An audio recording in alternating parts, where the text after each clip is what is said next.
भारत से अंग्रेजी हुकूमत के कब्जे को हटाना इतना आसान नहीं था। एक दो नहीं बल्कि सैकड़ों क्रांतिकारियों ने इस आज़ादी के लिए अपनी जान दे दी। लेकिन विडंबना यह है कि बहुत कम ही लोग देश के उन क्रांतिकारियों के बारे में जान पाते हैं जिन्होंने भारत को आज़ाद कराने के लिए अपनी जान की बाजी लगा दी। ऐसे ही क्रांतिकारियों में से एक हैं मतंगिनी हजारा।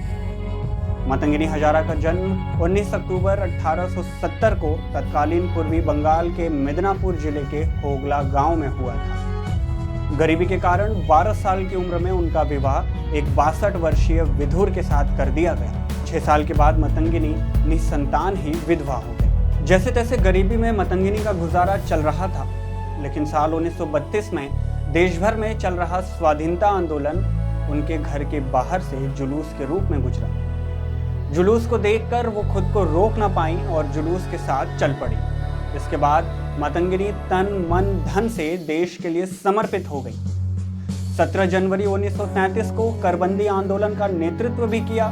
गवर्नर एंडरसन को काले झंडे दिखाए और इसके लिए सलाखों के पीछे भी गई। 6 महीने के सश्रम कारावास के बाद मतंगिनी ने भारत छोड़ो आंदोलन की रैली के लिए घर घर जाकर 5000 लोगों को तैयार किया। तिरंगा झंडा हाथ में लिए रैली का नेतृत्व करते हुए मतंगिनी जुलूस के साथ जब सरकारी डाक बंगले पर पहुंची तो पुलिस ने उन्हें वापस जाने को कहा। मतंगिनी टस से मस न हुई, इस पर पुलिस वालों ने उन पर गोलियां चला दी। गोली मतंगिनी के बाएं हाथ में लगी।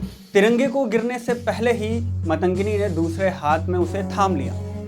दूसरी गोली दाएं हाथ में लगी और फिर तीसरी गोली चली जो सीधा उनके माथे पर, और उसी पल मतंगिनी हजारा वहीं शहीद हो गई। इस बलिदान ने क्षेत्र के लोगों में जोश भर दिया।